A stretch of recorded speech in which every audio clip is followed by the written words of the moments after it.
әлемнің 40 мемлекетінде қазақ күресі федерациялары өз жұмысын атқарып жатыр. Бір сақ жігіті сақ қызын алғысы келсе, оны күрестен жеңіп алу керек екен.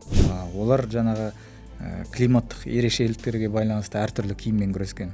Біреулер саптама етікпен күрескен болса, біреулер жаңағы жалаң аяқта күресе берген. Жалпы қазақ күресін біз тек қазаққа ғана меншіктей алмаймыз. Бұл жалпы далалық жекпе-жек өнері, түркілік масштабтағы өнер.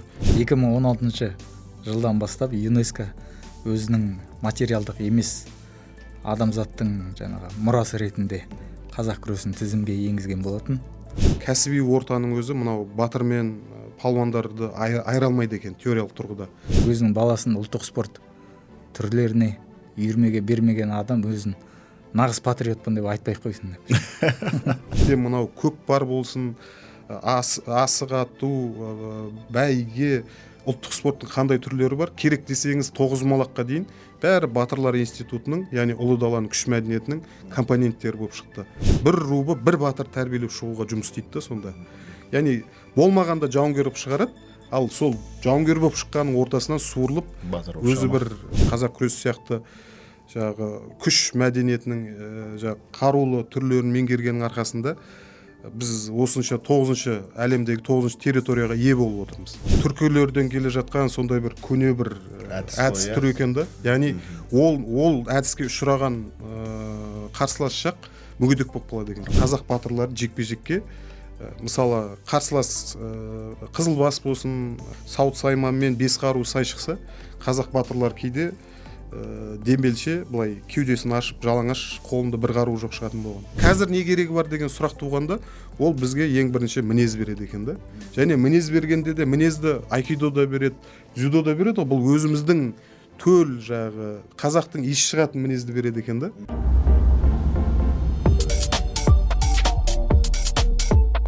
Ассалаумағалейкум, алаш елі, кең байтақ қазақ жері айтар бар подкасттың кезекті шығарылымы.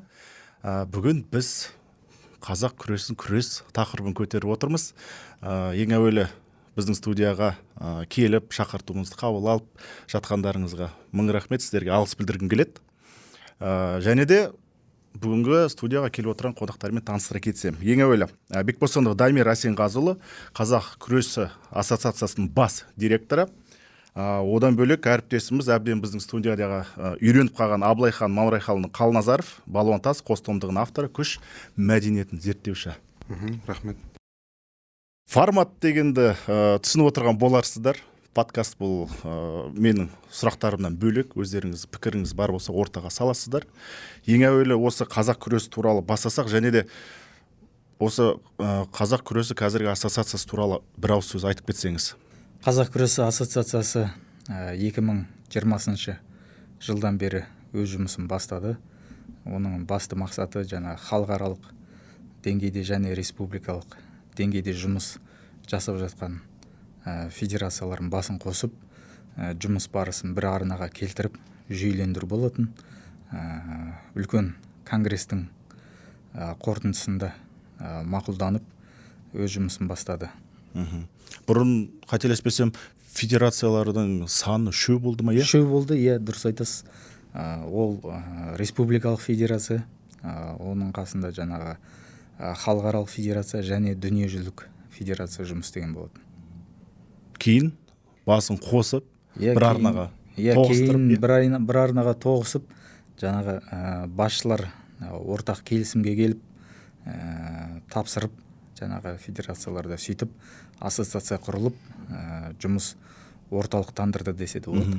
Ортақ бір федерация ғой бұл, ассоциация деген. Ассоциация, қазір екеуінің арасындағы айырмашылықты түсінбей жатырмын да. Ассоциация ол бірнеше федерацияның негізінде құралған ұйымдарды айтуға болады. Мысалы, немесе дүниежүзілік, немесе жаңағы халықаралық федерациялардың жиынтығын ассоциация деп айтса да болады. Одан бөлек енді әлемнің 40 мемлекетінде қазақ күресі федерациялары өз жұмысын атқарып жатыр. Жаңағы біздің ұйымдастыратын халықаралық жарыстарға өз құрамаларын жіберіп, басшылары келіп, тығыз байланыста жұмыс атқарып жатқан федерациялар көп. Олар туралы міндетті түрде сабақтай жатармыз. Енді мен бүгінгі сұхбатты Абылайхан мырзаның нұсқауымен, ақылымен, кеңесімен дейінші 3 бөлімге бөліп тастадық. Қазақ күресі кеше, бүгін, ертең деп. Енді ең әуелі кешеден бастасақ. Қазақ күресінің шығу тарихы қандай? Алғашқы жазбалар қай ғасырға тиесілі? Одан бөлек алғашқы ережелері туралы не білеміз? Армысыздар. Енді осы тақырыптың бастамашысы ретінде мен мынаны атап өткім келеді. Әр ғалымның дейді, әр ізденушінің өзінің бір бас тақырыбы болады, басты бағыты болады. Мысалы, менің мәдениеттанушы ретіндегі басты тақырыбым осы палуандар, қазақ күресі мәселесі. Және де бұл тақырыпқа келуімнің өзі де қызық. Үлкен бір бастапқыда күш мәдениеті ретінде келіп отырмын. Әрине, мен бұл жолда бастапқыда келгенде фольклор арқылы келдім. Яғни фольклор арқылы келдім. Өйткені мен өзімнің ауылым мынау Түркістан облысы Отырар ауданы. Сол жерде, сол төңіректе өткен бірнеше балуандардың аңызы, тарихнамасына қанықтым. Содан ары қарай тереңдетіп іздей бастадым. Сонымен іздеп келіп, кейіннен көне түркіден осы бергі заманға дейінгі бүкіл балуандар тізбегін қамтитын, 500-ден аса түркі қазақ балуанын қамтитын балуантас атты 2 томдық кітап дүниеге келді. Бұл кітапты енді оқырман қауым, жалпы кәсіби орта бұл кітаппен өте жіті таныс. Қанша уақыт кетті жазып шыққанға? Негізі бұның материалдарының жиналу өте ұзақ уақыт қамтыды. Бірақ жазылуға кеткен уақыты 2 жылдай. Өйткені мен бас алмай сол 2 жылды өте қатты жұмыс жасадым, және соның нәтижесінде дүниеге келді. Енді қазақ күресінің тарихы дегенге келгенде бұл мені өте қызықтырды. Жалпы басы қайда, неден басталды деген секілді қолыма луп алып десе де болады, тарихымыздың қатпарларына үңілдім. Майшаммен отырып десе. Сол кезде маған өте бір тамаша деректер қолыма келді. Енді өздеріңіз білесіздер, қазақ тарихы да жалпы қатпардан тұрады. Біздің сақ дәуіріміз бар, одан бері ғұндар дәуірі бар, көне түркі дәуірі бар, моңғол дәуірі бар, одан алтын орда, қазақ хандығы осылай кете береді. Сол кезде байқасам, қазақ сақ дәуірінде бір қатар деректер сақталып қалған екен. Яғни сау жауынгерлерінің күреспен айналысқаны, және құр айналыспай өте кәсіби түрде айналысқаны, оны соғыс барысында қолданғаны. Мысалы, Геродот басын тағы басқа сол кездің тарихшыларында бұның деректері бар. Енді мен сіздерге ең қызығын айтайын. Бұл күреспен сақтар жекелей, жарым-жартылай немесе әскери орта емес, жаппай айналысқан деректері бар екен. Оның мысалы бір сақ жігіті сақ қызын алғысы келсе, оны күрестен жеңіп алу керек екен. Яғни құр ғана сөз айтып, тағы басқа рәсімдермен құда түсіп ала алмайды екен. Ол сақ қызын күреске шақырып, және көпшіліктің көзінше оны жығып, сосын ғана барып өзінің оны алу құқығын негіздейді екен. Егер жеңіліп қалса, онда ол сол қыздың өмір бақи құлы болуға міндетті болған екен. Сақ деректері бойынша. Сақ деректері бойынша. Яғни осындай қызық деректер бар. Одан енді бергі заманға жылжитын болсақ, енді ғұн дәуірінде, мысалы, Атилла болсын, Баламбер дейді, қаншама біздің ғұн көсемдері, патшаларының мынау деректерінде, әсіресе мынау Рим, Византия тарихшылары жазып қалдырған деректерде, олардың ордаларында кәдімгідей күрес болғаны, жүлде түккені, оны жағы Атилла болсын, басқалар болсын тамашалаған туралы деректер бар екен. Яғни ол жерде сақ жауынгерлерінің де дайындығының бір бөлігі, яғни күреске арналған екен. Осындай деректер кездесті. Одан бергі заманда енді көне түрк дәуірі, ол заманда да күрес болған. Біз Білгек ағам болсын, басқасы болсын, мен бұған толық көз жеткіздім. Мысалы, күрес өзі ғана болмаған, Қосағабатында енді біздің күш мәдениетінің басқа да элементтері, мына көкпар секілді дүниелер болған. Сонымен Қосағабатында дамыған дүние екен. Одан Алтын Орда заманы, мысалы Алтын Орда заманына қатысты деректерді айтатын болсам, мысалы мен Ередігенің күрескендері, мынау Әмір Темірдің күрескендеріне қатысты деректерді таптым. Енді тіптен сол біздің Алтын Орданың түп негізінде тұрған хандарымыздың атасы Шыңғыс хан заманында да күрестің болған деректерін таптым. Оны мен қазір ары қарай сұхбат барысында айта отырам. Өйткені кәдімгі Шыңғыстың ордасында арнайы палуандар ұсталған. Тіптен кейіннен тақ бөлісі болатын кезде Шағатай мен Жошы күресіп таққа кім отыратын шешпекші де болған деректері бар. Енді бұның бірқатар мен мынау Балуантас кітабында да қамтылды. Яғни осылай тізбектеліп кете береді. Одан ары қарай біздің қазақ хандығы, енді қазақ хандығы дәуірі бергі заман болғаннан кейін ол кезде күреспен айналысқан хандарымыз, батырларымыз, билеріміздің дерегі өте мол. Сіздерге қызық үшін айтайын, тіптен мысалы Әйтеке бидің бір күреспен айналысқан би деп танимыз ғой, деректері табылды. Абылай ханның күрескен деректері табылды. Тағы да басқа батырларымыздың, мысалы Алатау батыр секілді батырларымыздың күресіп палуанға түскен, арысқа түскен деректер табылды. Одан енді бергі замандарда Кенесары заманы, ол заманда тіптен шоғыры мол. Одан кейін Совет заманы, өздеріңіз білесіз, тәуелсіздік заманы. Енді теория, енді мен сізге жалпылама айтып өттім ғой. Енді теориясымен келгенде, жалпы ғалымдар бұл қазақ күресінің тарихын жіктеп бөлгенде былай бөлген.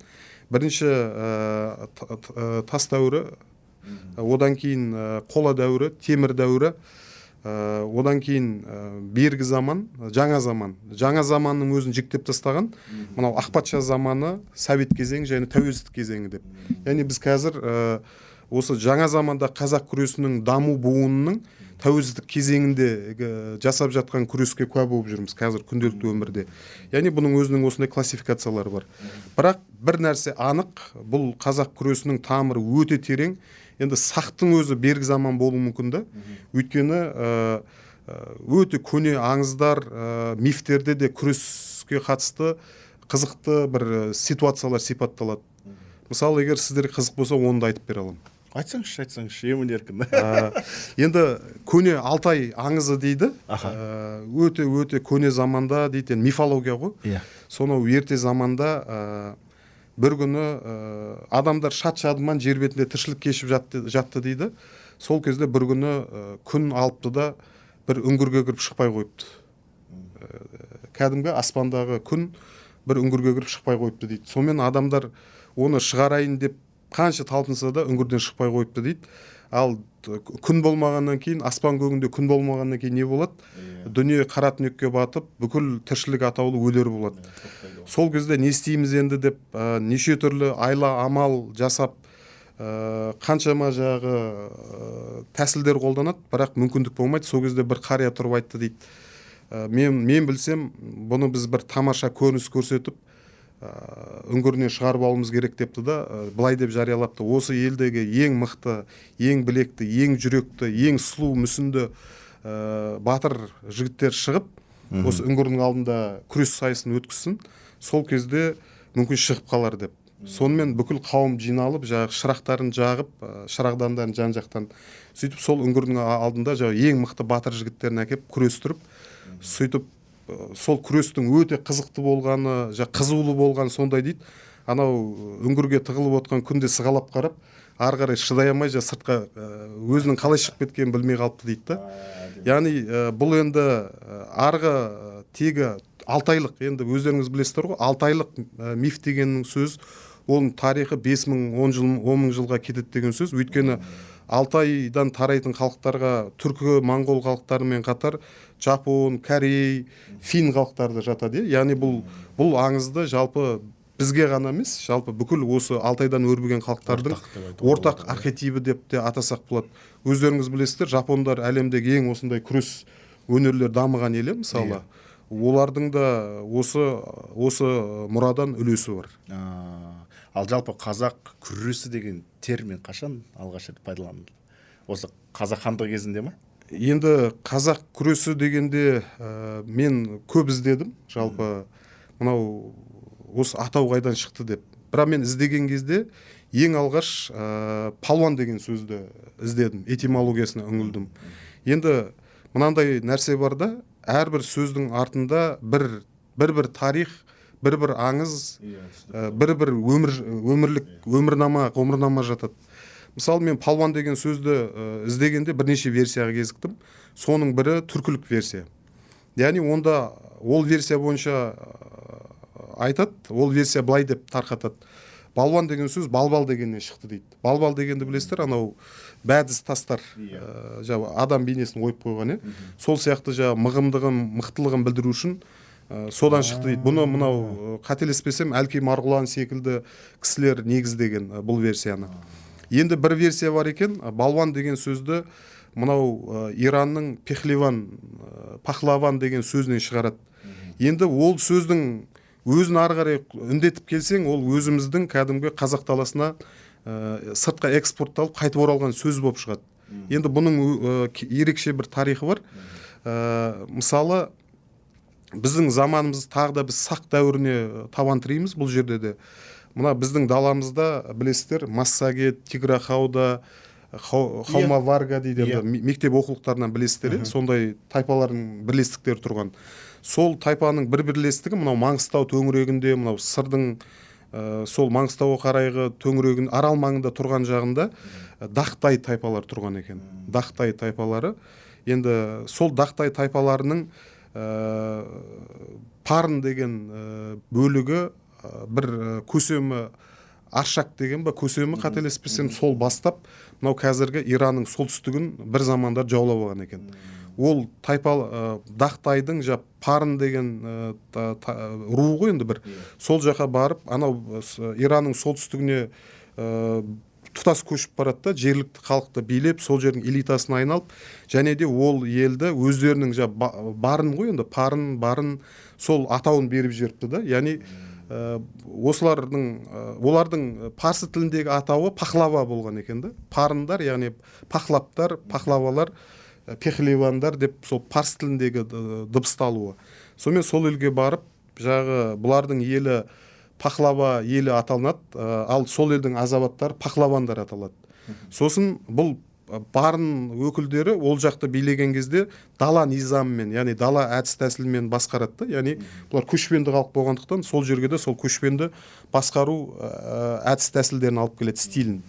Және бір қызығы дейді, бұлар сол жерге барған кезде осы енді мен қараған деректер бойынша адамзат тарихында алғаш рет күрес мектептерін ашты дейді. Сол барған елінде. Яғни сөйтіп сол жерде әскери бұл жерде тек қана күрес емес, бүкіл әскери өнерді меңгертетін жер болған, жекпе-жек түрлері. Сонымен сол жерде кәсіби айналысып, өте Парын елінің, яғни Пахлава елінің әр азаматы өте жауынгер, жеңілмейді деген сондай атақ тарайды елге, мифі тарайды. Сонымен бұларды көрген кезде бұлардың енді бренд дейді ғой, былай айтқан кезде. Мысалы джип деген машинаның ішіндегі бір тармағы, бір бөлігі ғана, жалпы анау внедорожник дейді ғой, жолсызбен жүретін машиналардың. Сол сияқты XRX дегенде жалпы копия жасайтын аппараттың бір түрі ғана да. Бірақ біз оларды жалпылама сол ұғымды білдіретін атауға айналдырып, бәріне таңып айтамыз. Тура сол сияқты бұлардың атақ дүркіреген сонша, сол парсы әлемі, сол төңіректегі елдердің бәрі қандай мықты жігіт, қандай палуан шықса, ай мынау пахлаван екен, мынау пехливан екен деп сүйсініп атайтын бір теңеуге мысалға айналып кетеді. Сонымен замандар жылжиды, енді олар сол елге барып, кейін сол парсыланады, сол елге жұтылады, бірақ пехливан деген атқап кетеді. Кейін парсылар қайтадан күшейіп, өздерінің патшалығын қалпына келтірген кезде де бұлар бұл атаудан бас тартпайды. Яғни қай елде қандай мықты жігіт болса, қандай палуан шықса, оны сол пахлап екен, пехливан екен деп атайды.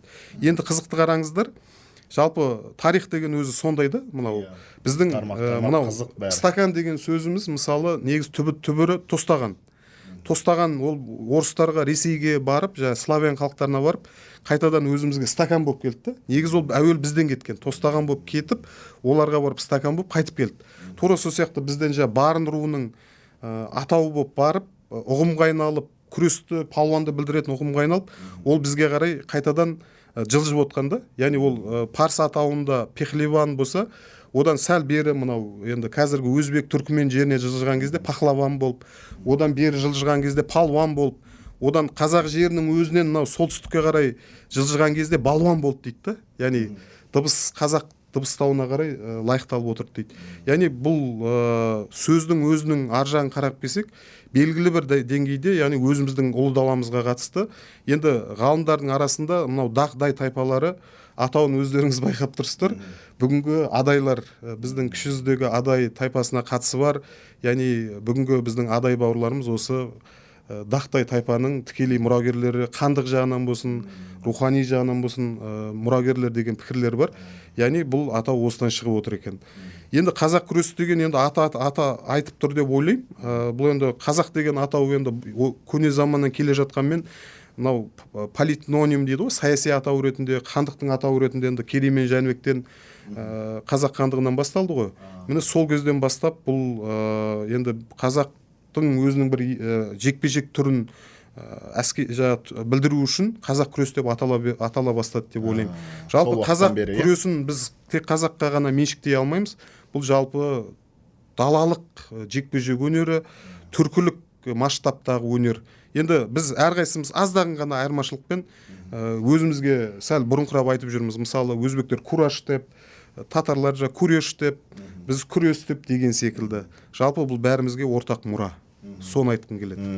Жақында өткен көшпенділер ойынында дәл осы күрес қосылды ғой, бәрі бірдей қатысты, қалай өтті екен, қандай деңгейде өтті? Өздеріңіз мұрындық болған шығарсыздар, енді басы-қасында жүрген шығарсыздар дегенім ғой. Қазақ күресі? Иә.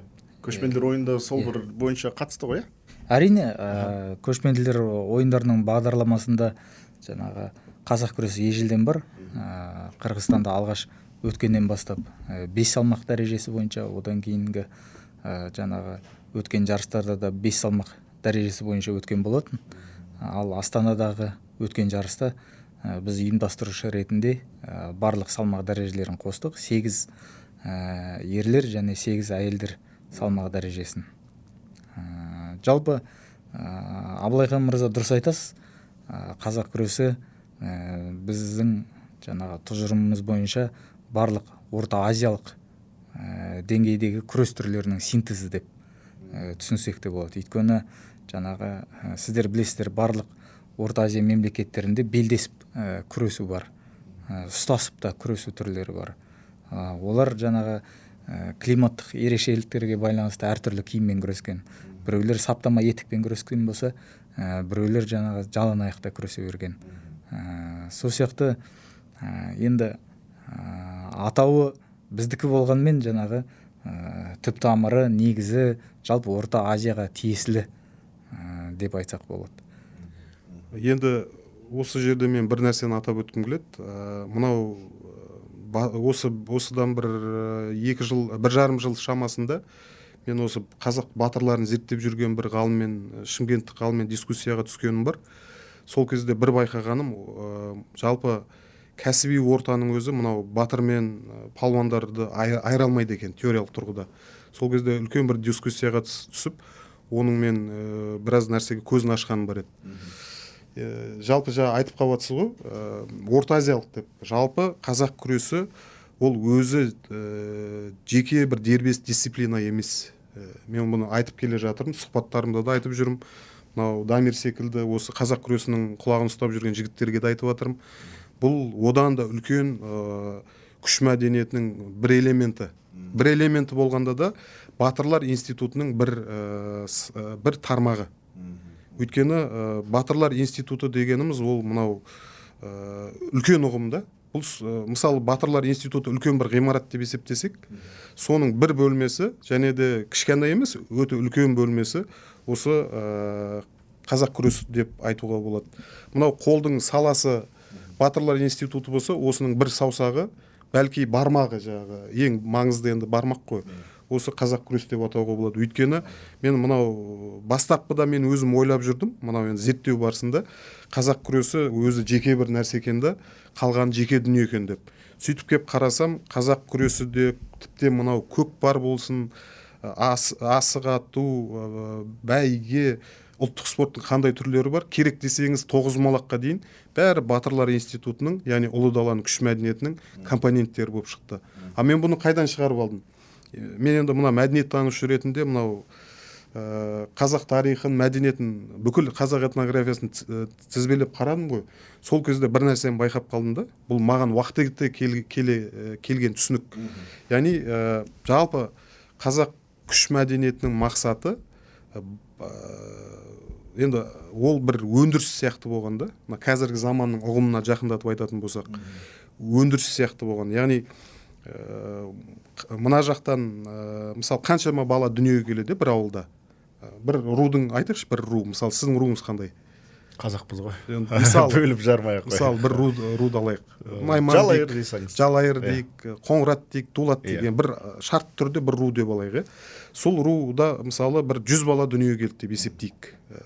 Сонымен 100 бала не істейді? Осы мына орта ғасырда, бергі замандарда көшпелі мәдениет қанат жайып тұрған заманда. Әрине олар қаласын қаламасын осы ұлттық спорттың дайындықтарын өте бастайды. Біреу асық ойнайды, біреу ләңгі тебеді, біреу атқа отырады, біреу көкпар тартады, біреу жебе атады, садақ атады, біреу жамбы атады, біреу тоғызқұмалақ ойнайды деген да. Бұның бәрі не үшін деген кезде осылар осыны ойнап жүріп жауынгер болып тәрбиеленеді екен да. Яғни мынау күш мәдениетінің бірінші міндеті орындалып тұр. Яғни 100 баладан 100 жауынгер шығарды. Енді біреу жақсылы жаманды атқа мықтырақ отырады, біреу жағы неге бейім деген сияқты, бірақ мынау ұлттық спорт олардан бір тәрбиелеп 100 жауынгер шықты. Енді бұл бірінші міндеті орындалды. Одан арман қарайғы міндеті қандай деген кезде осы 100 жауынгердің ішінен бір батыр шығу керек та. Яғни бүкіл мынау өндіріс сонда анау бір рубы бір батыр тәрбиелеп шығуға жұмыс істейді да сонда. Яғни болмағанда жауынгер болып шығарады, ал сол жауынгер болып шыққанның ортасынан суырылып өзі бір алапат асқан, әруақ тасыған сондай мықты бір батыр болып шығады екен да. Яғни осыны байқадым. Сондықтан бұл жерде жағы түркілік, орта-азиялық сипаты бар дегенде де осыны атап өту керек та. Неге орта-азиялық түркілік сипаты бар? Өйткені бұл сонау заманнан жауынгер тәрбиелеудің зауыты болған да. Бір өндірістік бір көзі болған. Осының ұңғымасынан өткізіп, былайша айтқанда мына жақтан жас баланы шикізатты өткізіп жібергенде екінші жағынан яғни жауынгер шығатын болған. Сол жауынгердің ішінен суырылып өздерінің арасында бәсекеге түсіп, бәрі мойындаған абыройлы авторитет, былайша айтқанда бір батыр тәрбиеленіп шығатын болған. Осы жағын атап өтуге болады. Ғылыми конференцияда отырған сияқты терминологиядан аздап шаршап қалдық десек. Енді мына бір мәселеге келейікші, мына қазақ күресі ұлттық құндылық ретінде қандай рөл атқарады? Енді 2016 жылдан бастап ЮНЕСКО өзінің материалдық емес адамзаттың жаңағы мұрасы ретінде қазақ күресін тізімге енгізген болатын. Жалпы қазақ күресі барлығымызға ыстық ұғым. Өйткені біздің әлбетте тарихымызбен, біздің ата бабамызбен, жаңағы біздің батырлармен сабақтасып жатыр. Ол дегеніміз біз қазақ күресіне тек қана жақсы тәрбиеде қалыптасқан азаматтарды көргіміз келеді. Және де оны көріп жатырмыз.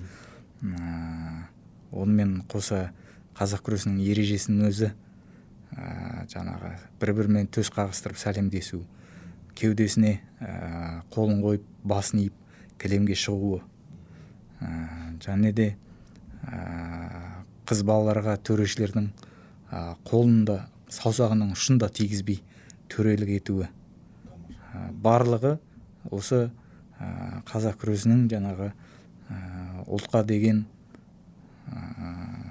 пайдасы, рухани пайдасына қызмет етіп жатқандығын көрсетеді. Қазақ күресінен қазақты көруге болады деп айтуға болады екен ғой. Иә, өткенде Абылайхан мырза екеуміз сұхбаттасып отырып енді мынандай пікірге келдік. Өзінің баласын ұлттық спорт түрлеріне үйірмеге бермеген адам өзін нағыз патриотпын деп айтпай қойсын деп. Енді патриот емес, нағыз патриот деген категорияға кірісіп отырмыз. Патриотпын деп айта берсін да. Бірақ шын мен өзімнің ұлтыма қызмет етіп жүрмін, баламды осы бағыттағы тәрбиеге беремін деген азамат жоқ дегенде тоғызқұмалақ болсын, асық ату болсын, садақ ату болсын, қазақ күресі немесе көкпар болсын, әйтеуір бір ұлттық спорттың біреуіне беру керек дейсіз ғой. Әйтеуір бір ұлттық спорттың біреуіне беру керек. Неге? Өйткені ол жердегі идеология, ол жердегі тәрбие біздің ұлттық мәдени мұраны бере алады да. Ал шетелдік жаңағы футбол болсын, олар да спорт түрлері, оларда да жақсы бір мәдениет, әдеп, тәрбие қалыптастырады балаға, еңбекке баулиды, жетістікті алдына қойып оған жетуді үйретеді. Бірақ ол жерде ұлттық бір әдеп, ұлттық бір идентификация болмауы мүмкін. Спорттың жаман жоқ қой, бірақ осы ұлттық бір рух дәл осы қазақ күресінде жатыр деп айтуға болады ма, иә? Иә, қазақ күресінде, қазақ өнерінде, әдебиетте соның барлығынан іздеуге болады. Абылайхан мырза, жалпы осыған алып қосарыңыз бар ма? Мына қазақ күресі қазақ халқының тұрмысында және мәдениетіне тағы басқа қандай маңызға ие болды? Енді бұл туралы мен мынау Адарна KZ деген сайтқа берген сұхбатым бар. Оқып қалдық, иә. Қазақ халқы қазақ күресіне қарыздар деген тақырыппен шықты. Бұны мен неге айттым?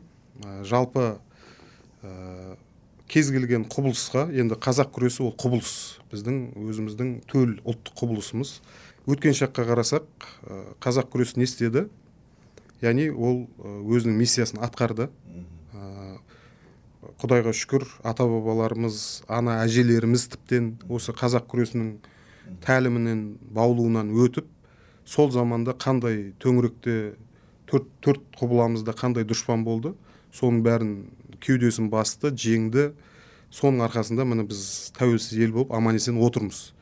Сол қазақ күресін меңгергендіктерінің арқасында, қазақ күресі сияқты күш мәдениетінің қарулы түрлерін меңгергеннің арқасында біз осынша 9-шы әлемдегі 9-шы территорияға ие болып отырмыз. Яғни мен елестете алмаймын, егер қазақ күресі болмағанда, мысалы, біз сол дұшпандарымызға, сол жауларымызға қарсы тұра алар ма едік деген ой болады да. Білектің күшімен, найзаның ұшымен деп бекер айтпайды ғой. Ол былайша айтқан кезде өзінің миссиясын орындады.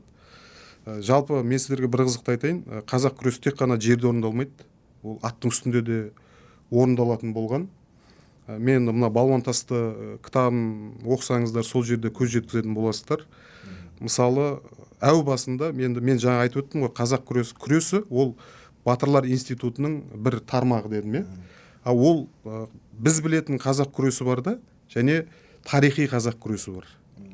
Енді тарихи қазақ күресі дегеніміз ол кәдімгі батырларға керек, алып соғатын, жығатын, тартып қалса жұлып жіберетін, бұрап қалса сындырып жіберетін, сондай жойқын, дұшпанның көзін тез арада арынан басатын, құртып жіберетін сондай түрі. Тіптен мен бекерге айтып отқан жоқпын да, ол аттың үстінде де орындалатын болған деп. Онда дисциплина бар шығар, аттың үстінде күрестен қазір. Аударыспақ. Енді аударыспақ қой, бірақ күрестің жалпы ол замандағы түсінікте ол аттың үстінде де жасала беретін болғанда, мысалы, Алатау батыр, Қоңырат Алатау батыр, мен қазір есіме түсіп тұрғаны, тағы Есіркеп батыр дейді, тағы бірнеше батырлар сол әскери түрін өте жетік меңгерген адамдар болған. Өйткені олар Алатау батыр дейсіз бе? Алатау батыр, Есіркеп батыр, тағы бірнеше батырлар бар тарихта. Бұл енді сол заманда элита білген түрі ғой. Мүмкін қарапайым халық жаппай білмесе де, бірақ біздің элита осы түрін меңгерген. Өйткені кейбір жағдайлар болған, қазақ батырлары жекпе-жекке, мысалы, қарсылас Қызылбас болсын, Қалмақтар болсын, басқа тараптар болсын, сауыт сайманмен бес қару сай шықса, қазақ батырлар кейде дембелше былай кеудесін ашып, жалаңаш, қолында бір қару жоқ шығатын болған. Енді оны өзінің бір жекпе-жек эпизодтары бар, тарихтың жылнамаларында сақталып қалған, қалай өткені. Яғни ол көбіне бұны көп қолданбаған, бірақ қолданған кезде көбіне мынау дұшпанның жүрегіне қорқыныш салу, екінші қайтып бұл жаққа аттап баспайтындай қылу үшін жасағанда бұл әдістер. Мысалы, Қызылбастар бір замандар дейді, Қызылбас деген өздеріңіз білесіздер, мына Иран тарабы болғанда нағыз ирандықтар емес, ол кәдімгі өзіміздің түркі тайпалары, өздерінің жағы аздаған діни, мұсылманшілік бір аздаған кереғарлықтарға байланысты өздерінің бір идеологиялары болған. Солар біздің Орта Азияға, біздің осы Орта Азия, өзбек, қазақ, түркмен, Қарақалпақ деген секілді дүркін шабуыл жасап отырған, және шабуыл жасағанда да кәдімгі мынау бергі арқаға дейін өтіп кетіп отқан замандар болған. Сондай бірнеше шабуыл жасап келген кезде бір рет біздің батырлар, Алатау батырлар бетін қайтарып жібереді. Сөйтсе сол кездегі батырлар тағы қайтадан кеп тұр дейді да, екінші рет. Сонымен бұларды енді гәрі келместей қылайық деп, сөйтіп Қызылбастың атақты батыры жаңағыдай мен айтқандағыдай сауыт сайманмен классика дейді ғой, былай айтқанда шоқпар найзамен шығады. Алатау батыр жаңағы шешініп тастап кеудесін ашып шығады. Сонымен көрген адам бәрі таң қалып, әсіресе Қызылбастар таң қалып, мынау не істейін деді деп. Сонымен екеуі бір-біріне ұрандап келіп шапқан кезде, сөйтіп былай шабайын деп келсе, Алатау жоқ дейді да аттың үстінде. Сөйтіп бір өтіп кетеді, мынау қайда кетті деп. Екінші қайтып келсе тағы жоқ дейді да, шайқасайын десе, бүйтіп жан-жағына қарап. Сөйтсе Алатау оны аттың астына енді бауырына түсіп, кентавр деп бекер атамайды, шығып, анау неше түрлі әдіс қолданып, сөйтіп бір қараса қайтадан ұрымтал жағынан келіп, анау аяқпен оның аяғын іліп өтеді ғой жанынан.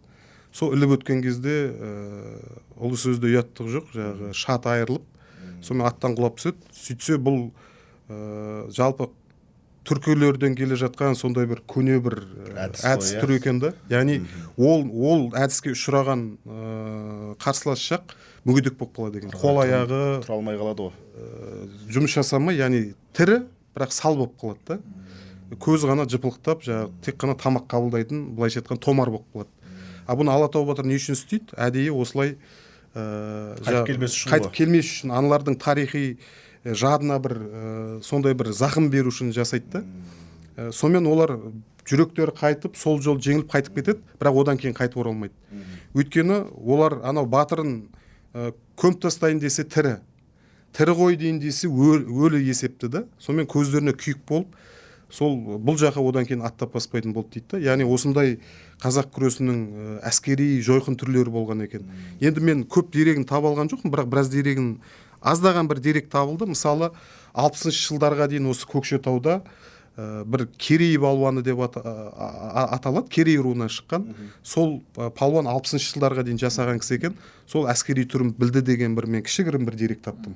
Яғни ол онымен күрескен кезде ол бір жерін тартып қалса, адамның буын істемей қалады, қол аяқ ала алмай қалады деген секілді. Яғни ол өзінің бір техникалар болғанда, өте онымен небір алып палуандар күресуге қашқан.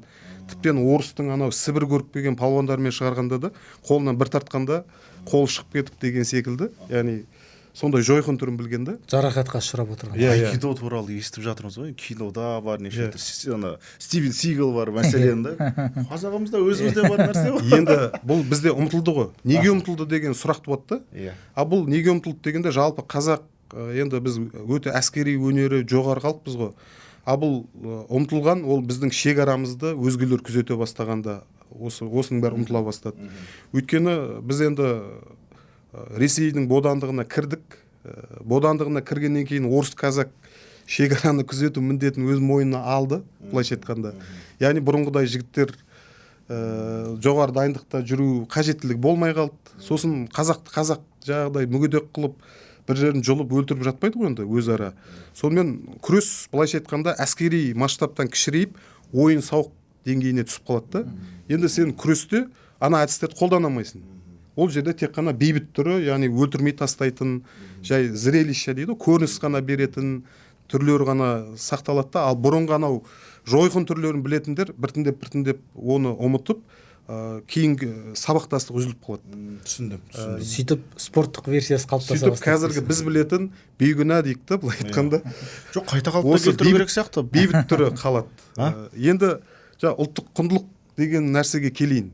Қазақ күресі не үшін керек деген, жалпы мен мынау балуан тасты жазып болғаннан кейін көп шабуылдарға ұшырадым. Мысалы бір атын айтпай ақ қойын, бір қазірде депутат болып отыр. Бүйтіп балуан тас, енді мен ойлап жатырмын ғой, мынау аға мынаны жаздым деп бір жылы сөз күтіп отырмын ғой, бүйтіп қарады да лақтырып жіберді. Абылай осы қазақтың жындылығын тергендерін қашан қоясыңдар? Одан да анау ақыл ойын термейсің ба осылай?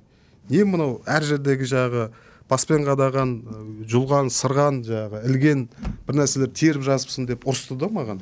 Есің болса бұдан кейін қой мынаны, онсыз да жаңағы жынды қазақ, сен мынауыңды оқып алып, одан сайын еліріп, әркімге тиісіп бәле болар деген сияқты мағынада ауыр сөздер айтып тастады. Сосын мен өзімді ойланып қалдым, шынында да мен не жаздым, жаңағыдай әр жерден бір қазақтың несін теріп алып, дүлей күшін теріп алып, мүмкін бұрынғы кезде керек болған, бірақ қазір актуал емес дүниені мұндай еңбек керек жарыққа алып келдім ба деген ойда жүрдім. Сонымен сондай көңіл күйде жүріп келіп, бір күні қарасам, мынау енді батыс әдебиеттерін оқып отырып қарасам, hard skills деген бар екен да, яғни soft skills дейді. Яғни бұл жерде soft skills деген ол коммуникация, мынау біздің мынау білімі жақтар екен да, hard skills деген мінез екен. Енді өздеріңіз қараңыздар. Енді мен тағы бір Әділбек деген Алматыда жазушы әріптесім болды.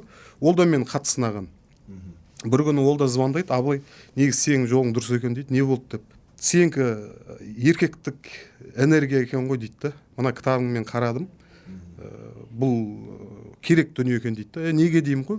Мысалы дейді, қарашы дейді, балабақшаға барады, әйелдер отырады, мектепке барады, әйелдер отырады. Жағы неге барады, университетке барады, әйелдер отырады, мында барады, әйелдер отырады, кітаптарды ашып қалады, бәрі жағдай бейбіт, сондай бір бейкүнә, сондай бір қошақан, жасыл желекті қойып қояды, кілең жағы жігіттерді былайша айтқанда жұмсартатын, рухын аласартатын дейді. Әрине одан кейін сенің жігіттерің юбка киіп бір жерде жағы оғашқылықтар көрсетіп тұрады дейді. Мен түсіндім дейді. Кейін ғана барып, мен де басында сені кінәладым, бірақ мен кейін түсіндім дейді. Жаһандану кезінде еркектік энергия, яғни еркектік контент екен дейді. Яғни мінез қалыптастыратын контент екен дейді. Сосын hard skills деген неге айттым? Жалпы мынау мінез үшін мынандай дүние керек екен. Мінез үшін мынандай осындай айтып отырмын, жаһандану кезінде әсіресе керек мінез дүние. үшін, өйткені бұнда біздің қазақтың алғырттығы, албырттығы, алғырлығы, батырлығы, дүлейлігі, мүмкін кейбір жерде әділетті, кейбір жерде әділетсіз, бірақ сондай бір жойқындығы көрініс тапқан екен да. Сонымен енді қазақ күресі неге керек дегенге келіп отырмын да. Қазақ күресі неге керек? Жалпы енді бұрынғы миссиясын орындағанын айттық, яғни тарихи өзінің миссиясын атқарып шықты. Сосын үзіліп қалды. Совет кезінде жақсылы жаманды әйтеуір ілдәбайлап өтті. Сол кезде патриот кісілердің арқасында жойылып кетпей, біресе самбаның қанатының астына кіріп, сөйтіп өтті. Енді қазір не керегі бар деген сұрақ туғанда, ол бізге ең бірінші мінез береді екен да. Және мінез бергенде де мінезді айкидода береді, дзюдода береді, бұл өзіміздің төл жағы қазақтың еш шығатын мінезді береді екен да. Яғни өзіміздің ұлттық менталитетімізді, ділімізді. Жалпы мынау қазақ күресі дегенде мен мынау тағы іздендім да. Енді қазақ күресінің философиясы бар ма деп қатты іздедім. Өйткені мен анау дзюдо туралы, жалпы шығыс жекпе-жектер туралы біраз кітаптар парақтадым. Сөйтсем аналардың бір уақиғалары тамаша да. Бір күні ұстазы отырады, бір ағаштың бұтағы битіп иіліп тұрады, үстіне қар басады, сол кезде сілкіп жібереді ананы. Содан ойланады, анау дұшпанның күшін өзіне қарсы қолдану керек екен ғой дейді, бір әдісті ойлап табады деген сияқты бір философиялары, этикеттері бір сөйтіп тамаша жасалған да. Өзіне алып келеді. Философиясы тас түйін. Және анау сол дисциплиналармен айналысатын өкілдері де сондай бір-бірімен бас иіп, өте бір сыпайы сондай қарым-қатынаста да. Біздің сосын мен ойлана бастадым да, қазақ күресіндегі өкілдері қандай, оларда осы нәрселер бар ма деп. Сөйтіп енді мен мынандай қазақ күресі деген не деген мынау күрес саласындағы адамдардың мінезін ескере отырып, жалпы енді бұл негіз балаларға арналған. Осындай бір кітап дүниеге келтірдім. Бұл жерде енді философиясы, этикеті, тарихы, ерекшелігі, персонаждары бәрі қамтылды. Мынау Балуантас деген тағы бір қара кітап бар, ол енді таусылып кетті қазір. Мен өзімде соңғы экземплярлары. Ол 500-дей балуанды қамтыса, яғни ол 1000 беттей болса, мынау сол қазір айтайын 63 бет соның сөлі. Бәрекелді. Бірақ енді бір қызығы дейін, бұл әлі жарық көрген жоқ. Мынау пилоттық бірінші нұсқа, бір-ақ нұсқа. Менің қолымда жүр. енді үмітіміз бар, федерацияларға шығып жатырмыз, дамирлерге шығып жатырмыз, бұйырса министрлікке шығып жатырмыз. Осыны жариялауға, басып шығаруға ниеттіміз. Аха. Тамаша. Енді Дәке, өзіңізге келесі сұрақ, қазақ күресінің қазіргі деңгейі қандай? Мына жастар арасында қазақ күресіне деген қызығушылық бар ма? Әрине, жастар, жасөспірімдер арасында жыл сайын бізде Қазақстан чемпионатына әр облыстан, әр салмақ дәрежесіне 3 балуаннан күресуге болады деп шектегеннің өзінде барлық салмақтар толып, әр салмақ дәрежесіне 60-тан астам іріктелген балуандар күреседі. Енді сіздер білесіз, жаңа Қазақстан барысы деген өте жақсы жоба, осыдан 10 жыл бұрын бастау алып өтіп келе жатыр. Ол жерден қалыптасқан жаңағы біздің балуандарымыз үлкен танымалдылыққа ие болды, үлкен жаңағы үлгі бола білді өскелең ұрпаққа. Сондықтан жалпы қазақ күресімен айналысушылар көп, қызығушылық та бар. Одан басқа Астананың 40 мектебінде оқу бағдарламасынан бөлек үйірме ретінде қазақ күресі ашылған болатын. Ол жерде жаттықтырушылар жұмыс істеп жатыр.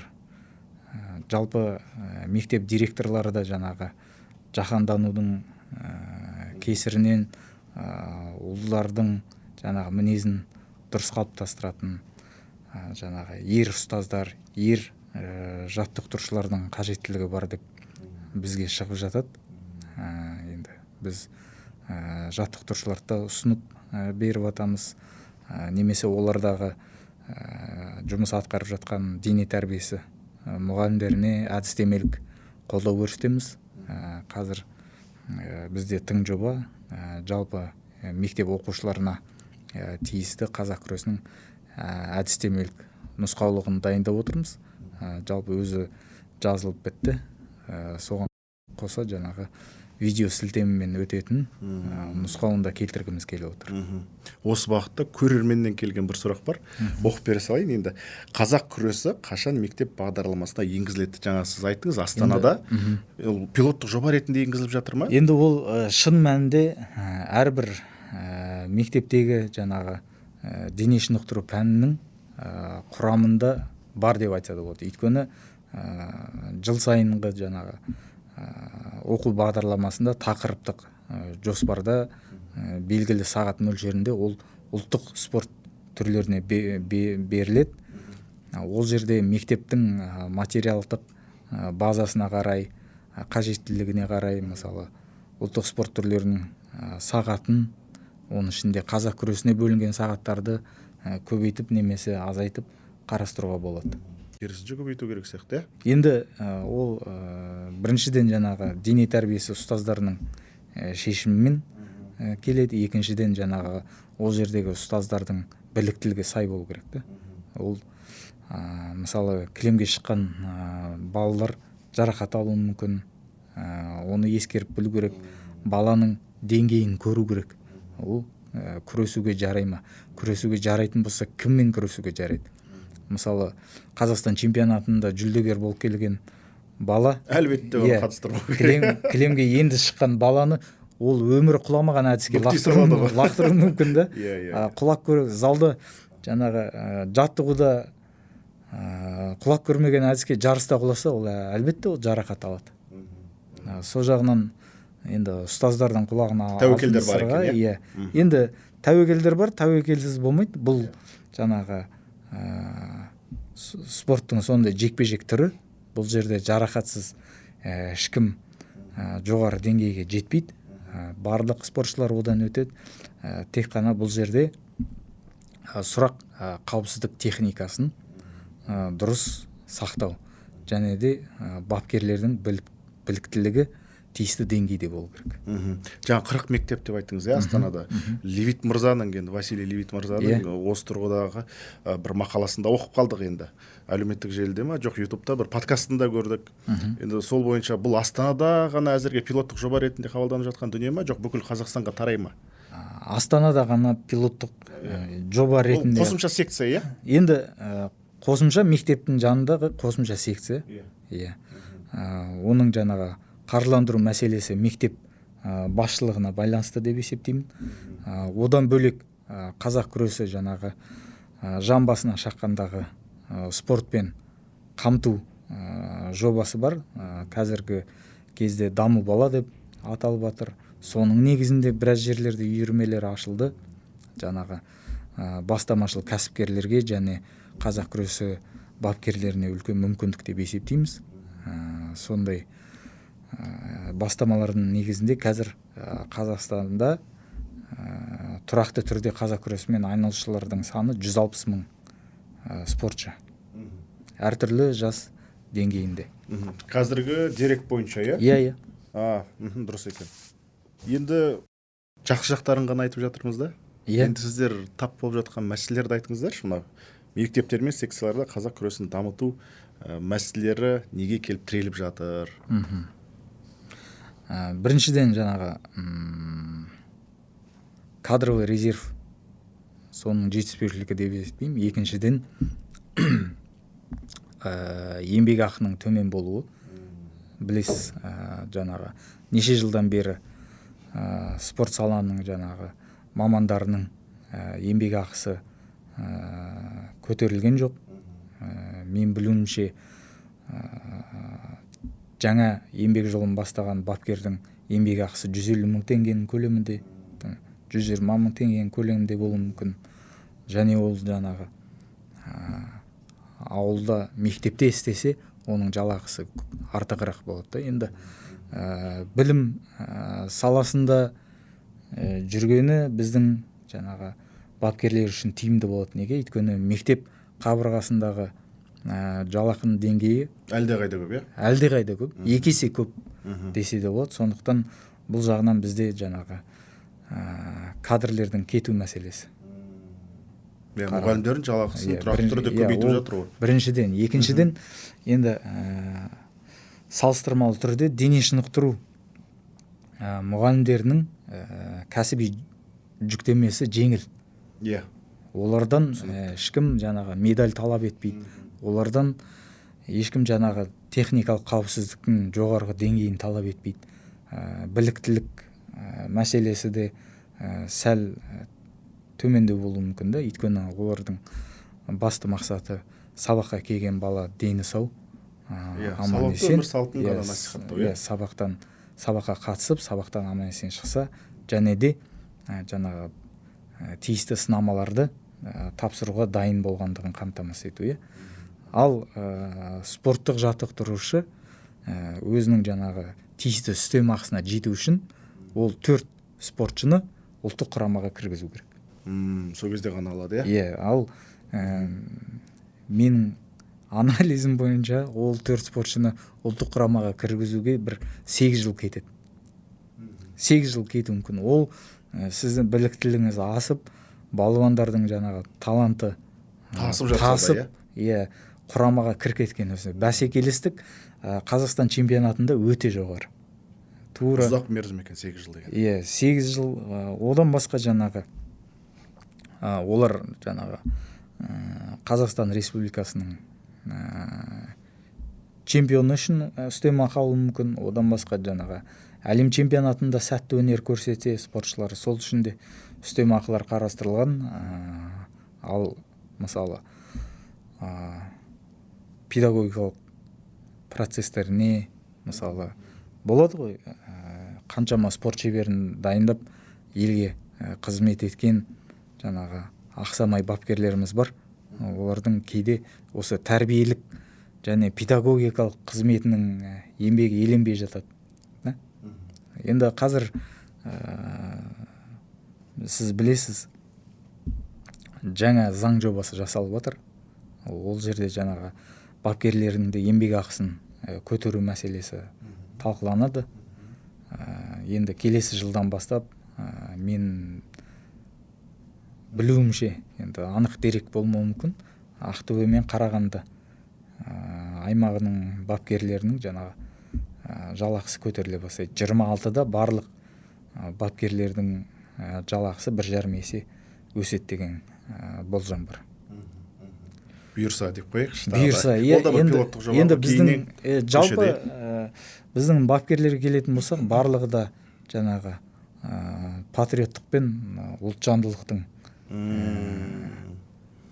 өз уақытын несін түгелдей құрбан етіп жатыр ғой. иә, олар өзінің жаңағы жанұясында өсіп жатқан балаға бөлмеген уақытын, өзінің үйінде өсіп жатқан жаңағы семьясына бөлмеген уақытын осы тәрбиелеп жатқан спортшылардың қасында жүріп еңбектерін сіңіріп отыр. Тамаша. Онда тағы да бір сұрақ сізге. Қазақ күресінің қазіргі ережелері қандай? Өзгеріп жатыр ма және не үшін? Қазақ күресінің ережесі қазір бүкіл әлемдік күрес ұйымы бар, United World Wrestling. Оған біз 2021 жылдан бастап тізіміне ендік. Олардың қойған талабы бойынша қазір соған ыңғайланып қазақ күресінің ережесі жаңа форматта дайындалып жатыр. Қазақстан чемпионаты Өскеменде болады. 15 ақпанда. Сол уақытқа дейін шығады деген ойдамыз. Өзгеріп жатыр, иә? Өзгеріп жатыр. Енді ол жерде біздің талаптар ескеріле ме өзгеріп жатқан кезде? Әрине, біздің жаңағы ұпайлардың атауы бәрі қаз қалпы сақталады.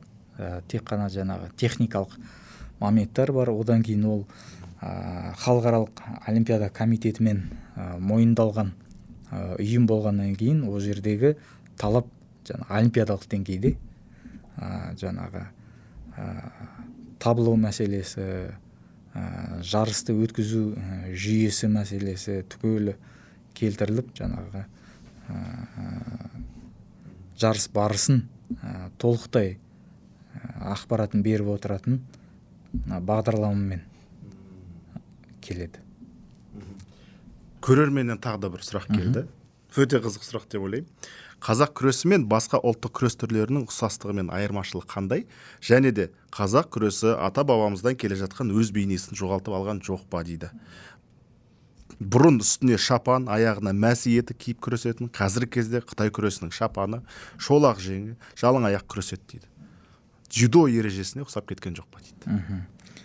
Енді күрес болғаннан кейін биомеханикалық принциптері бірдей. Біздегі жамбас, ол дзюдода да жамбас, еркін күресте де жамбас, самбода да жамбас болады. Тек қана атаулары басқа, киімі басқа, ережесі басқа да.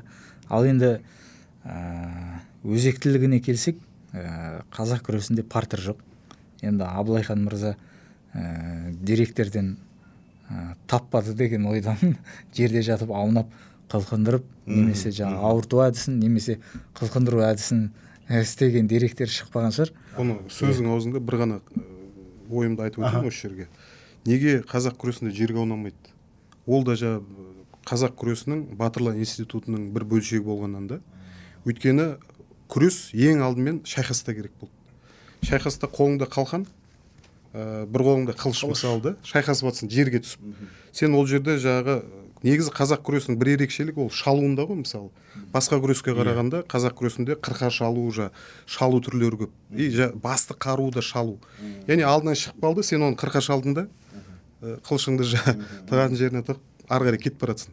Яғни ол жерде ол қазақ күресі ол әу басынан ол онымен аунасып, ары қарай топыраққа аунап жатуды көздемейді. Ол құлатуды және ары қарай өтіп кетуді. Яғни қазақ күресінің бір жағынан ақсүйек күресі деп атауы да осы да, ақсүйектер күресі деп. Өйткені ол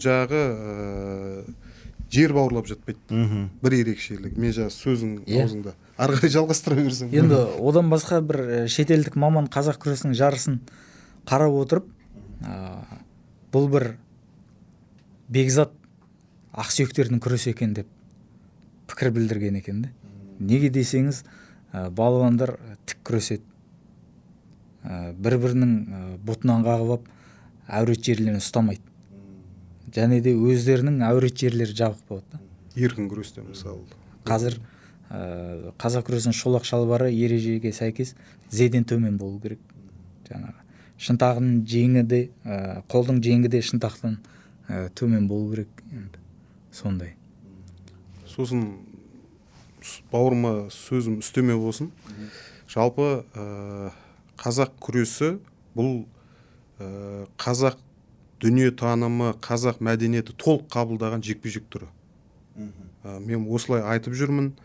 Мысалы қазақта менен бір боксшылар кәсіби бар, әуесқой бар, менен сұрағаны бар: әбекен, сен күш мәдениет деп жүрсің, қазақтың жекпе-жек өнерлері, батырлары, палуандары, сонда біздің аталарымыз ешкімді ұрмаған ба, теппеген ба дейді да, бассап жамбас қала берген ба деген сияқты сұрайды.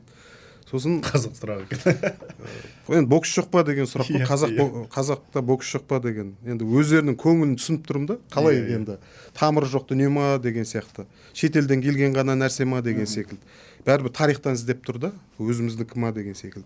Сонымен мен де былай бұрында қарап жүретін, бірақ осыдан кейін тереңірек қарай бастадым.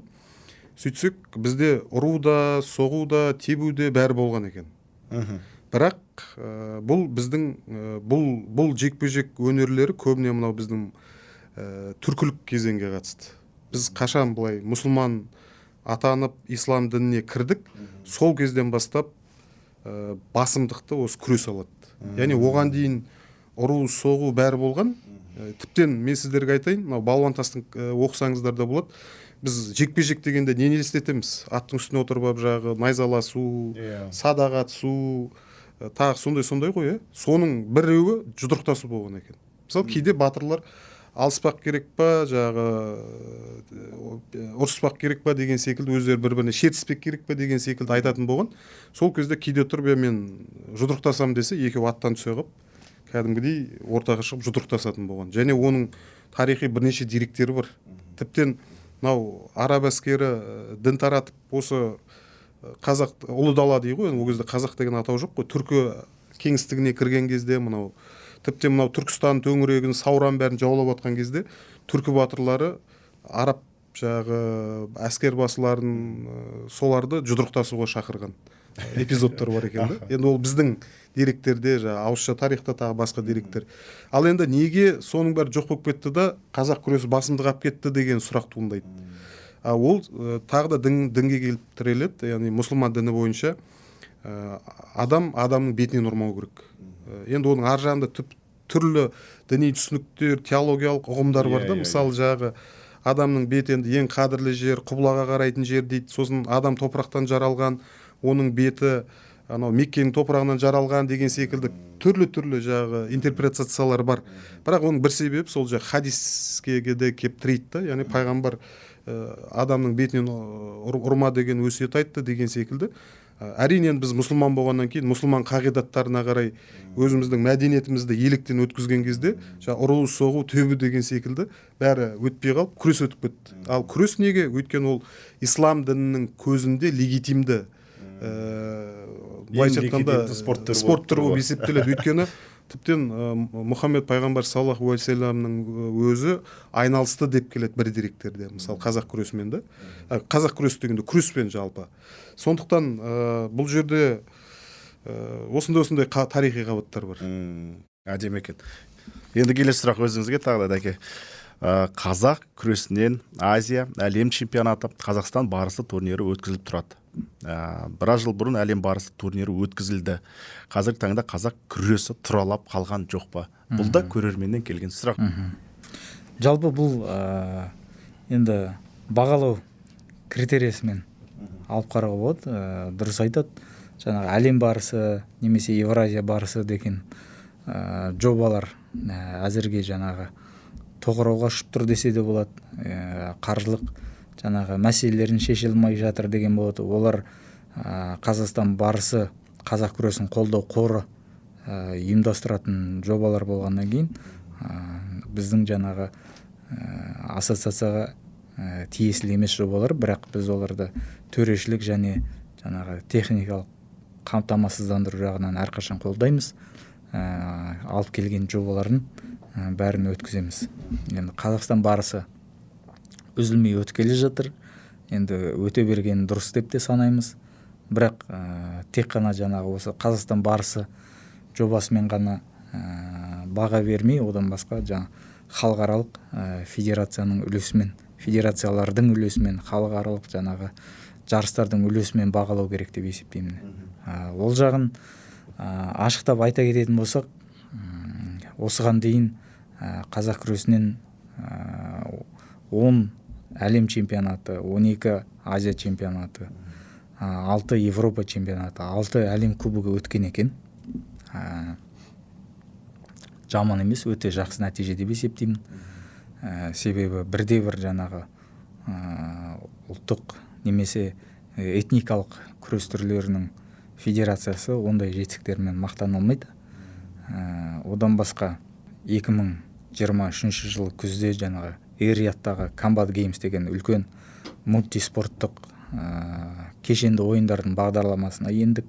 Ол жерде олимпиадалық спорт түрлері де бар, және де олимпиадалық емес те жекпе-жек спорт түрлері бар.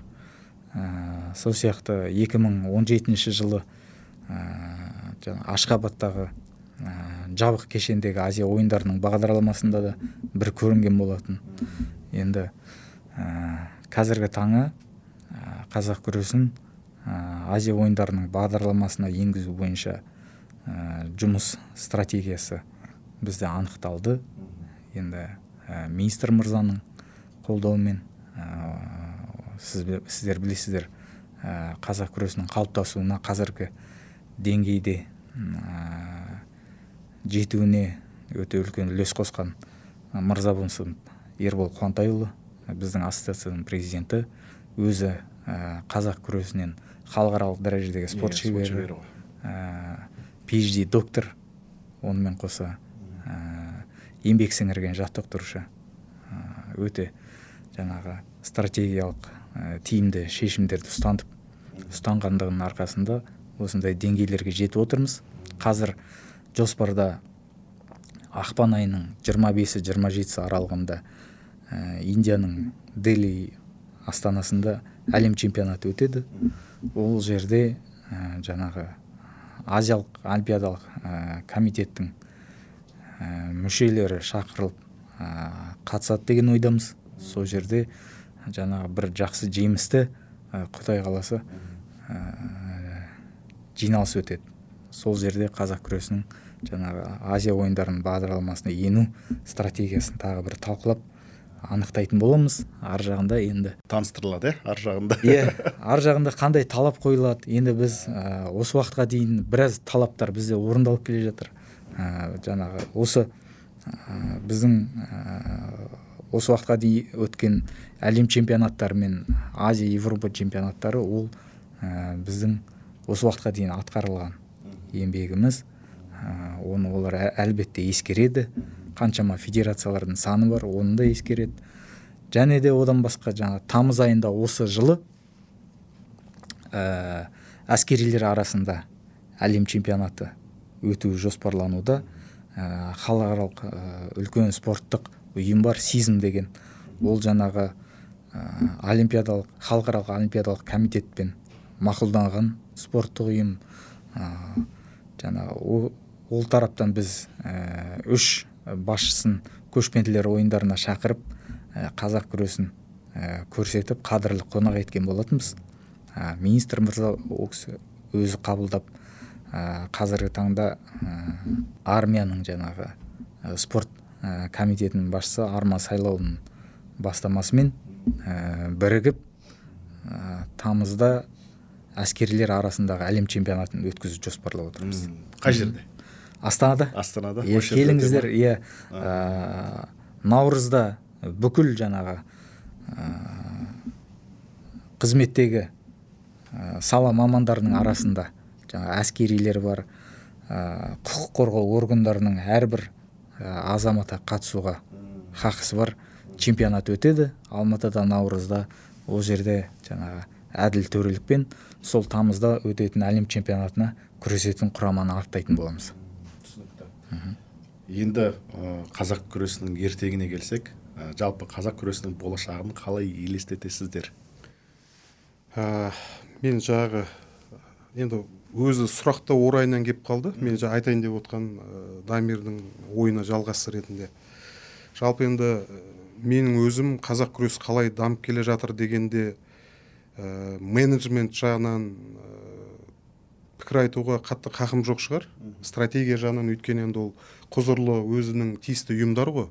Министрлік болсын, федерация, ассоциациялар болсын. бірақ мен өзім мынау мәдениеттанушы ретінде мынандай ойдамын.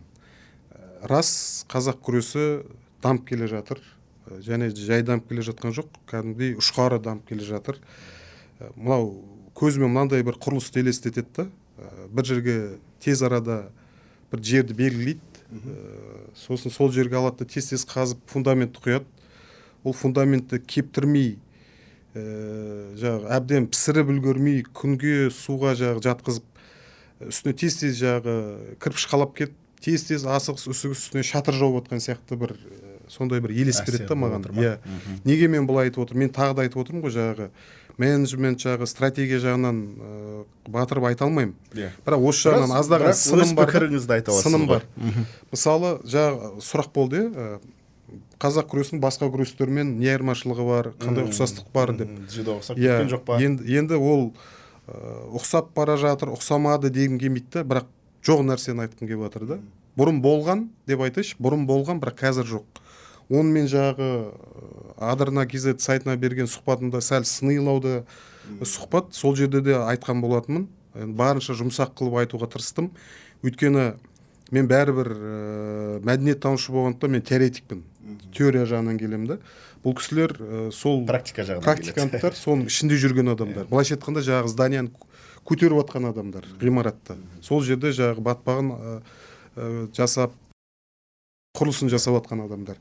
Енді мен сонда бір байқаған нәрсе, мына дзюдомен, тағы басқа спорт түрлерімен салыстырып байқаған кезде, жалпы енді бәріміз студент болдық қой. Сол студент болған кездегі айналамда болған палуан жігіттер, дзюдоисттер, айкидошылар, қазақ күресімен айналысқан, еркін күрес өкілдері, жалпы өмірлік бір тұжырым жасаған кезде мен мынаны байқадым да. Қазақ күресіне әлі де фундаментін күшейту керек. Күшейткенде қай жағынан? Қазақ күресінде менің ойымша философия жетіспейді, этика жетіспейді, интеллект жетіспейді. Енді мен бұны айтып жүрмін да, қанша рет айтып жүрмін. Осы уақытта бұлай жасау керек ау деп өзімнің болжам ойларымды айтып жүрмін. Және де қазақ күресімен айналысқан адам қалындай болып шығып жатыр деп оның да теріс жақтарын көрсетіп шығып жатырмын.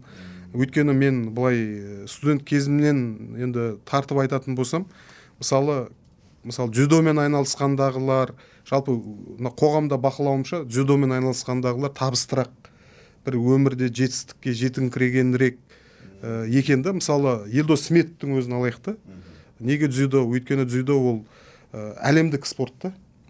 Яғни онымен айналысқан адам автоматты түрде әлемдік уровеньге шығу мүмкіндігіне ие болады. Одан кейін оны меңгерген адам ол қай елге барса да өзіне бір мамандық ретінде, нантабар мамандық ретінде де ұстауына болады. Өйткені дзюдошы ол Жапонияға барса да керек, Америкаға да барса керек. Қазақ күресімен сен Қазақстаннан басқа қазір шыға алмай отырмыз, дұрыс па? О жағы да бар.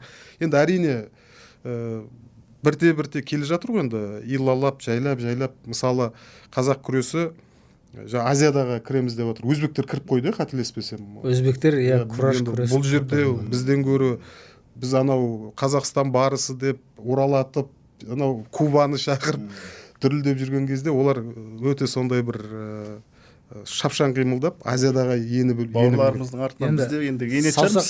Саусақ бірікпей жаңағы ине ілікпейді дейді ғой. Сондықтан міне мен тағы да қадап айтамын да, енді ауыр алмасын, мысалы практика күнделікті тренер болып, бапкер болып, осының ыстық суығына түсіп, отымен кіріп, күлімен шығып деп жүрген кісілер көңіліне алмасын, бірақ кейде айту да керек та, мысалы философия одан әлі жетілдірілу керек. Өйткені бұл фундаментке кететін нәрсе. Этика, енді жалғыз қазақ күресі емес, мен дзюдодан мынау Жапон күресінен басқа күреспен айналысатындардан да көп байқаймын. Солардың турнирлерінде байқасаңыз, соң төбелеспен, тағы басқа айғай-шумен бітеді. Мысалы Таразда өткендегі болған күресті білесіз, еркін күрес пе, қателеспесем. Ол жерде де топ болып анау алаңға шығып, аяқ киімдермен адақтап, сондай бір ыңғайсыз жағдайлар болып жатыр. Бұның бәрі неден шығып жатыр дегенде, этика мәселесі. Бұл қазақ тілі үшін де актуал мәселе. Яғни философия, этика, интеллект.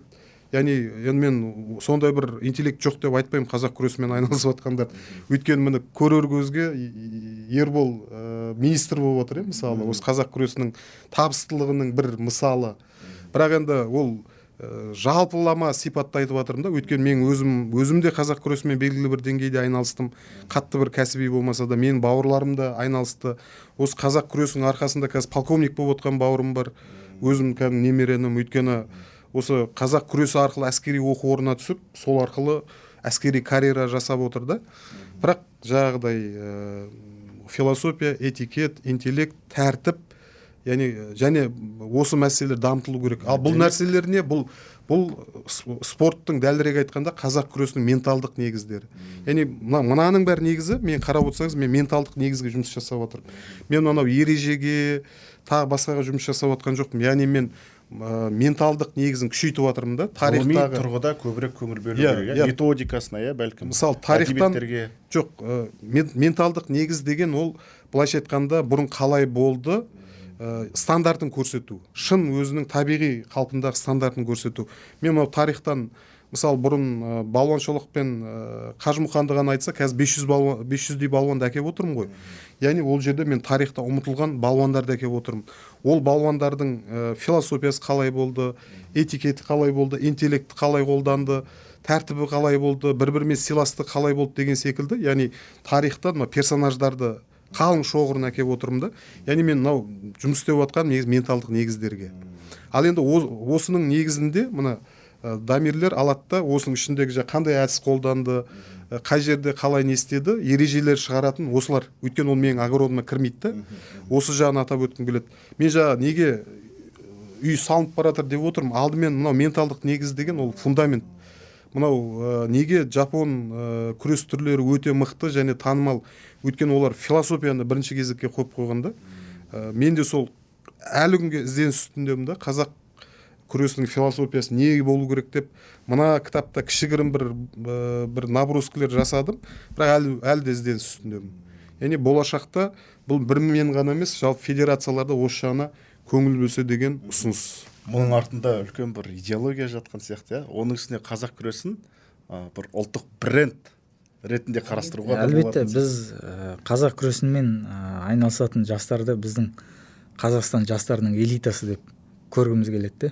Жалпы спортшы жастарды қазіргі таңда қазақ жастарының элитасы ретінде қалыптастыру мақсаты бар. Неге десеңіз, жаңағы спортпен айналысып өскен азаматтар, олар жаңағы бір критикалық жағдайларға төзімді келеді.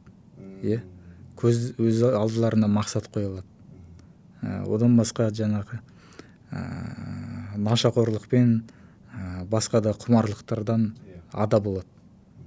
Бізге бірінші кезекте елімізге қажетті бір критериялар солар деп есептеймін. Өзімізде жаңағы алдымызда мақсат болғаннан кейін спортпен қалай 10 жыл, 15 жыл айналысқанымызды байқамай да қалыппыз. Соның артынан ойланып қарасақ, неге десек қазіргі жастарға өте қиын. Неге? Өйткені алдыларында мақсат жоқ. Мақсат болмағаннан кейін олар әр нәрсемен айналысады. Жаңа компьютерлік ойындар, телефон, шұқылап отырады. Телефон өте көп кедергі бар. Кедергілер өте көп. Ата-аналарға қазір әлдеқайда қиын баланы дұрыс қалыптастырып тәрбиелеу. Олар қазір сондай заманда өмір сүріп жатыр, қазіргі жас жеткіншектер. Бір-бірімен дос бола алмайтындай жағдайда. Үйден шықпайды. Өзіңіз білесіз, енді бәріміз құралпазбыз ғой. Бірі болмаса бірі бізді үйден кеп ертіп алып кететін достарымыз. Енді ананы алып шығайық, енді ананы алып шығайық. Әр күні, күн сайын сен үйде отырамын дегеннің өзінде сені отырғызбай алып кететін. Ал қазір олар өзара жаңағы телефондағы ойындардың барысында бір-бірімен сөйлесе салды. Олар одан кейін қалай бұл дос болып қалыптасады?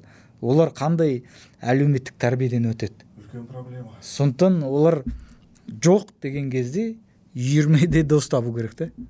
Қазақ күресінің болсын, басқа қандай да бір спорт түрі ол жерде жарай береді. Әлеуметтену ортасын құру керек. Мектептен басқа, неден басқа. Енді қатерлі кезеңде өмір сүріп жатырмыз, шыны керек. Жалпы бұл біздің сіз айтқандай идеологиялық тапсырмамыз деп білемін. тағы да бір сұрақ сізге, кішкене болашаққа армандап қарайықшы. Қазақ күресі олимпиада бағдарламасына енуі мүмкін бе ақыр аяғында? Осы бағытта қандай қадамдар жасалып жатыр? Бағана стратегия туралы айттыңыз ғой. Иә, енді алдымен арманымыз мақсатқа айналу керек. Сол сәттен бастап біз болжай аламыз мерзімін. Бірінші меже жаңағы азиялық ойындар, одан кейін жаңағы басқа да континенттік ойындар.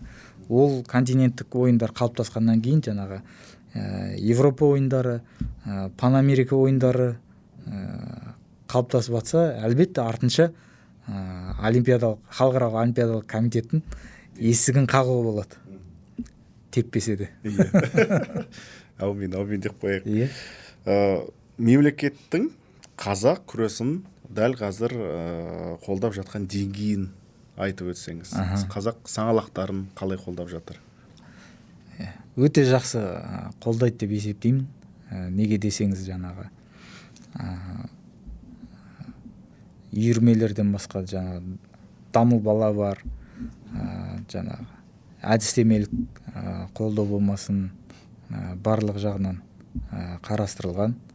Енді саяси тұрғыда қазір ұлттық спорт түрлеріне үлкен мән берілуде. Жаңағы көшпенділер ойындарына дайындық барысында бізде Ақордада 2 рет жиналыс болды. Ондай жаңағы бірде бір спорт федерацияларының басшылары есіне түсірмеген жағдай. Сондықтан енді 2 рет жиналыс, 3-ші ретінде марапатқа бардық. Сол жерге өте жоғарғы деңгейде еленіп ескеріліп жатыр біздің спорт түрлеріміз. Енді бұл біздің саяси бағытымыз деп білуге болады. Мемлекет бойынша қазір спортқа өте үлкен мән берілуде. Өйткені шешетін үлкен әлеуметтік проблемалары бар осы жерде. Жалпы бала тәрбиелеп отырған мектеп директорлары, педагогтар өте көп сұрайды. Қазақ күресінің үйірмесін ашуды көздейді. Үлкен сұранысқа ие. Неге десеңіз, жаңағындай сәттерде өзінің көмегі тиіп жатады. Мәселе жоқ деп есептеймін. Инфрақұрылым туралы айтсаңыз. Инфрақұрылым жалпы күреске аса қатты талап жоқ. Кілем жайылып жатса, және де ол жер кең болса, бәріне де жылы болса өте қолайлы. Енді ол күрделі инфрақұрылымды талап етпейді. Трамплин емес, болмаса жаңағы бассейн емес. Барлық жерлерде кәсіпкерлер де ашып жатыр қазір. Қазақ күресін, дзюдоны, таэквондоны, олардың да қамтыған жаңағы спортшы саны өте көп. Енді тек қана мемлекет тарапынан, федерация тарапынан оларға жақсы талап қойылса, жақсы әдістемелік қолдау көрсетілсе, ол жақтан шыққан резерв әлі бізге талай жаңағы халықаралық аренадан медаль әкеледі деген ойдамын. Жауабыңызға рахмет. Абылайхан мырза, бағана да сөз арасында айтып қалдым. Дәл осы қазақ күресін ұлттық брендке қалай айналдырамыз? Енді айналдыруға болады ма? Өткенде осы бойынша бір қатар бизнес орта өкілдерімен пікірлестім. Кіші емес, ірі бизнес өкілдері.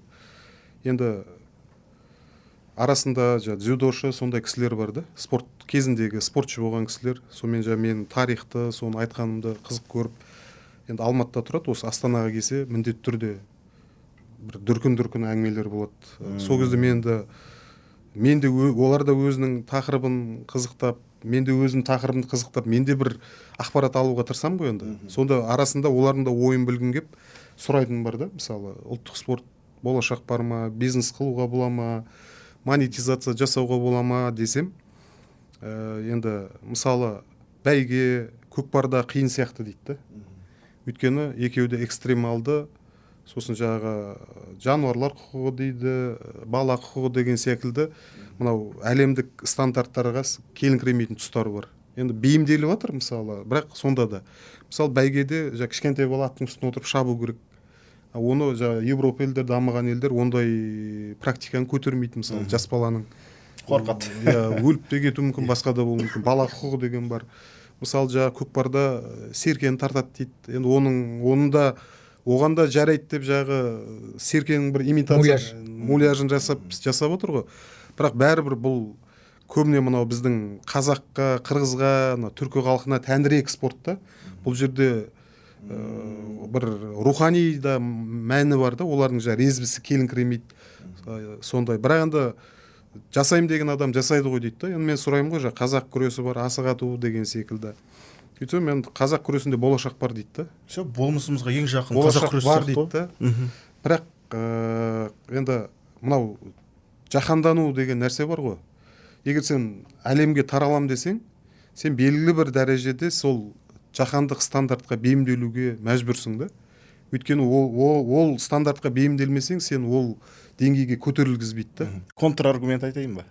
Жапониядағы сумо. Мысалы, Жапония сумо арқылы қаншама халық біледі. Қараңыз, спорт түрлерінің екі форматтағы даму жолы бар деп айтуға болады да. Ол жаңағы олимпиадалық категорияны алдына қойған жолы, одан басқа жаңағы шоу немесе танымалдық форматты алдына қойған шоу форматын алайық. Шоу форматы ол бізде бар, жоқ емес. Біздің Қазақстан барысы деген сияқты жарыстар. Ол бізде кішкене шоу форматқа ыңғайланған жоба деп алсақ болады. Сол сияқты мысалы сумо спорт түрі, олар өзіндік жолын таңдады. Олар халықаралық аренаға ұмтылмайды, бірақ аутентика. Өздеріне келгенді қабылдайды. Жабық емес, ашық спорт түрі тек халықаралық жаңағы аренаны жаулауға, халықаралық аренада тарауға олардың мақсаты жоқ деп білемін да. Немесе жаңағы ММА әртүрлі жаңағы версияда UFC дейді, тағы да басқа промоушндардың ұйымдастыруымен қазір өте кең таралды. Оның дамуы тіптен жаңағы олимпиада ойындарына бәсекелестік келтіретіндей деңгейге жетті деп ойлаймын. Қаржы айналымы жаңағы қаралым бар, үлкен бизнеске айналған сала болды да. Сол сияқты енді ал қазақ күресі болса, бұл жерде енді аса экстремалды бейбіт тұр ғой не жоқ, көрінісі жоқ, әскери түр емес қой. Мәдени өте жақсы қалыптасқан, ел қызыға, жау күйіне қарап отырғандай спорт түрі болып қалыптасты да. Оған тек қана жаңағы қазіргі басшылықтың еткен еңбегін үлес емес, осыған дейін қаншама федерация басшылары болды. Біздің қазақ күресінің спорт саласының абыз ақсақалдары бар. Бәрінің жаңағы кірпішпен қалап, сұбасын жасап кеткен үлесі бар. Әрқайсысына алғысымыз шексіз енді. Әрқайсысын құрметтеп, еңбегін елеп жүреміз. Әбекенің жазылып жатқан еңбектерде ол тың серпін деп білемін да, мысалы. Сондықтан қазақ күресі ол қандай да бір адамға немесе ұжымға тиесілі нәрсе емес. Әрбір айналсамын, қатысамын деген адамның онымен айналысуға, оны дамытуға да, онымен күресуге де хақысы бар.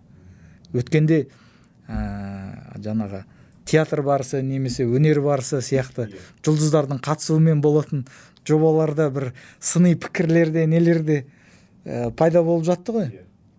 Сол бойынша жаңағы сұхбатқа журналистер де келді. Сіз қалай ойлайсыз, не етесіз?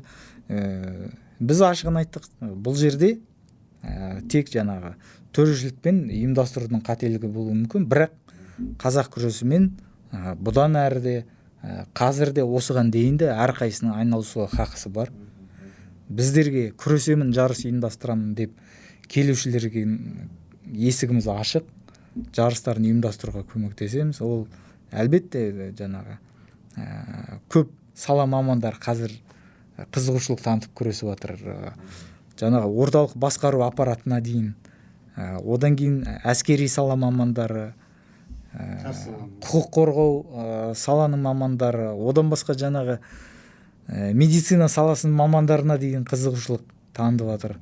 Жаңағы бином мектептер желісінің ұстаздары өзара күресіп алды. Ол жерде тек қана жаңағы дене тәрбиесі пәннің мұғалімдері емес, оның қасында жаңағы информатика, химия, биология деген сияқты пәндердің ұстаздары өзара күресіп, жаңағы өзінің оқушыларының алдында жеке жаңағы мысал келтіріп, кілемге шығып, белін буып күресті да. Дұрыс бағытта дамып жатқанның айқын үлгісі. Жаңа сөзіңізді бөліп жібердім, айта салайыншы мына бүгінгі подкасттың тоқетері енді. Әскери бағыттағы жаттығу, жаңа айттыңыз ғой, күрестің өзекті емес деп жатса, енді геосаяси жағдайды қарасақ, әбден өзекті сияқты. Өзекті істеген жоқпын мен. Болған деп жатырмын. Ол заманда өзектілігі сол анау біз бодандыққа кірген кезде шекараны біреу күзетті да. Сонымен бізде қазақтың той томалағы, сал серісі көбейген заман орнатты. Өйткені шекараң біреу күзетіп жатыр да. Ал қазір қайта қалыпқа келтіруге бола ма? Қазір той томалаққа айналып кетті да. Форматы да сол неге анау сауық форматына келтірілді. Сұрағыңыз мынау кім Дамирдің айтып жатқан әскер бәрі қызығушылық танытып жатыр деген. Яғни олардың арасында енді бүкіл күрес түрлерін меңгерген адамдар бар ғой.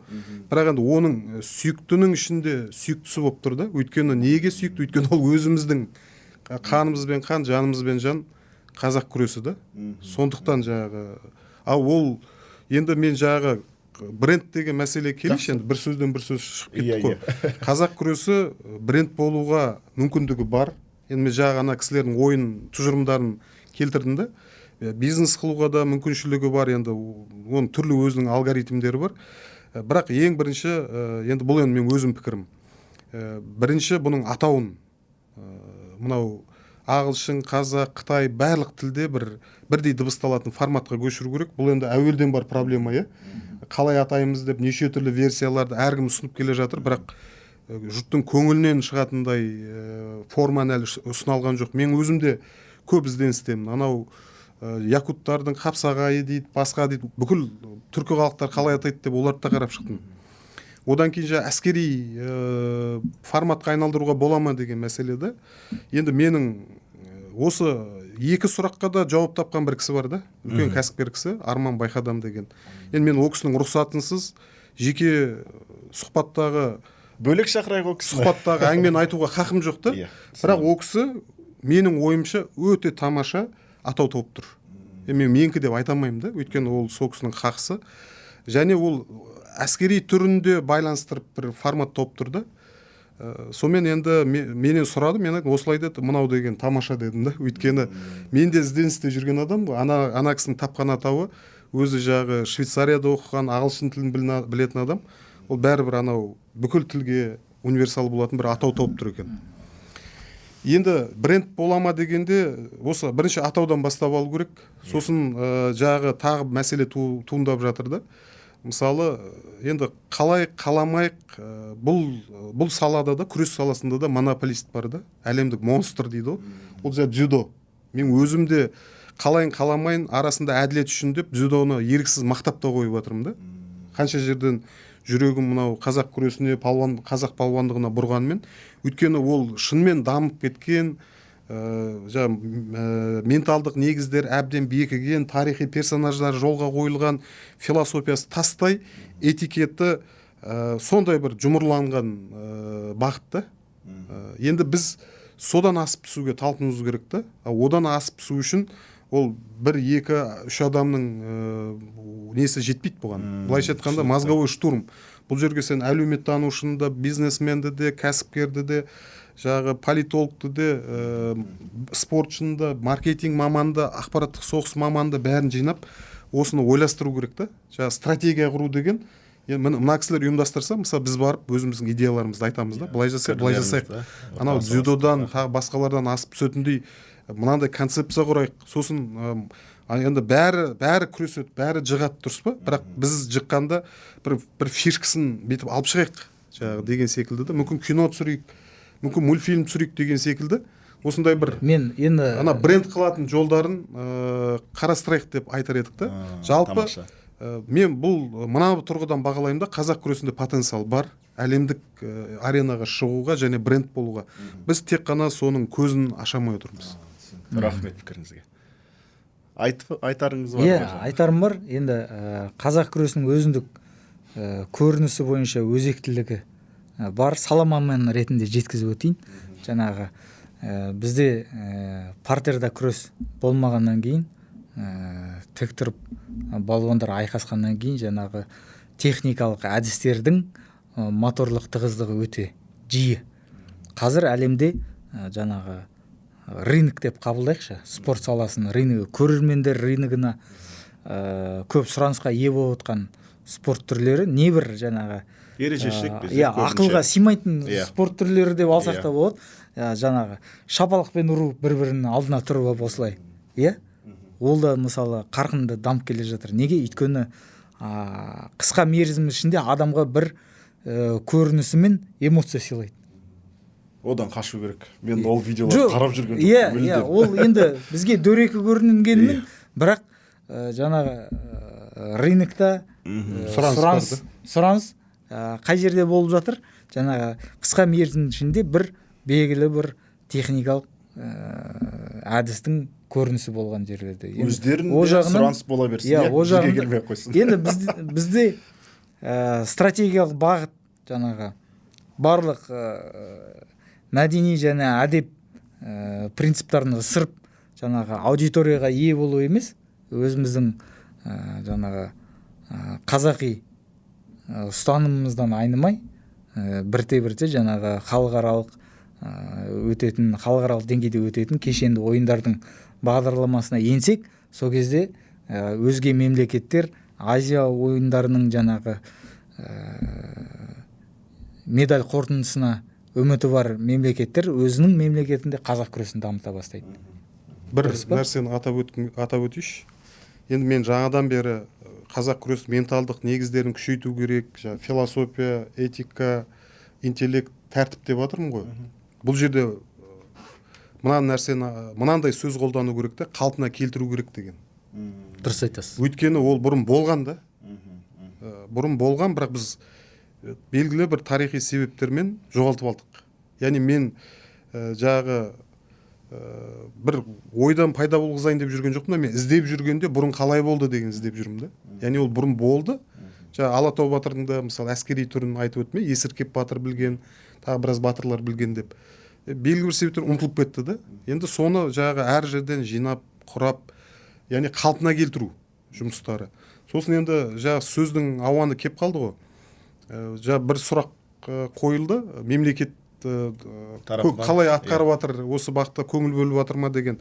Мен де дұрыс көңіл бөліп жатыр деп ойлаймын. Қазақ күресте мемлекет қаражат жағы болсын, басқа жағы болсын, оның алдына мынау нағыз қазақ күресінің ортасынан қайнап шыққан кісі министр болып отыр мысалы. Енді көңіл бөлмеу мүмкін емес.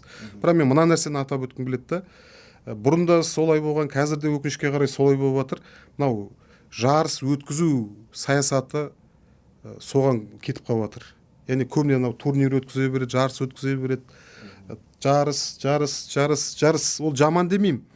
Ғылыми жағына да көңіл бөлу керек та. Мысалы бір Абылай ол қай бір жыртық жамауға жетеді да. Мен мынаның өзінде бұл кәсіби емес, мен хобби ретінде өзімнің жұмысымның қосымша бір қызығушылық ретінде ғана айналысып жүрмін да. Өзім бір термин ойлап тауып қазақтың күш мәдениеті деген соның аясында зерттеп жатырмын. Сондықтан мен осы эфирді пайдаланып, мысалы Ерекеңе де жалпы осы ресми құрылымдарға, осы күрестің айналасында құрылымдарға бір үндеу жасағым келіп отыр да. Қазақ күресінің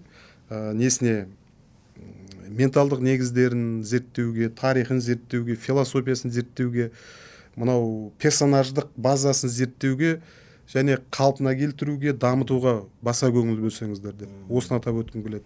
Егер уақыт кеп қалды ма неге? Жақсы, уақыт кеп қалды. Бір тұжырым жасап жіберейін. Енді мынау қазақ күресі деген кітапта мен оны ойланып тоғыз толған бір жасаған нәрсе бар еді.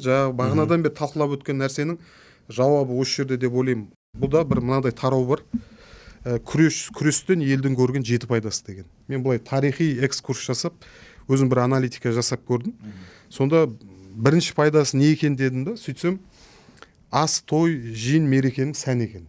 Оны мойындаймыз, қай бір тарихи кітапты болмасын, бір уақиғаны қарасаңыз, жаңағы ас болмасын, жем болмасын, сол жерде бір күрес эпизоды жүріп жатады. Бір пәленше палуан шықты, пәленді жықты, түйе палуан болды деген секілді. Яғни бұл сондай қиын замандарда жаугершілік, тұрмыс ауыртпашылығы, яғни халықтың енді театр, телевидение жоқ заман ғой, интернет жоқ заман. Сондай кезде бір сол кездегі шоу жасайтын бір несі болған екен да, қазақ күресі. Екінші, ол елдің абыройын арттырған да. Яғни ол қай елдің ол күресетін адам, ол өз атынан шыға бермейді. Ол белгілі бір рудың, елдің, аймақтың атынан шығады. Тіптен ұлттың атынан шыққан кездер болады. Мысалы, қазақ пен өзбек, қырғыз деген секілді, жәмесе рулардың атынан шығады деген секілді. Яғни абырой арттырады. Үшінші, намыс оятып рух өндіруші. Бағанадан шоу қылмадық па деп отқан нәрсе да. Мысалы, неге сумоны жапондар ұстап отыр? Былай қарасаң, бір ауыр салмақты қорбаңдаған, өмірге бір бейімсіз адамдар ғой, былай тіршілікке, денсаулыққа зиян деп, тіршілік етуге өте ыңғайсыз пропорция, мына дененің салмақтың пропорциясы. Оны бір соғыста да қолдана алмайсың, шындап келгенде былай. Бірақ олар не үшін ұстап отыр? Өйткені олар одан рух алады. Яғни біздің қазақ күресі де рух өндіретін негізі аппарат, негізінде шындап былай біле білсек ше.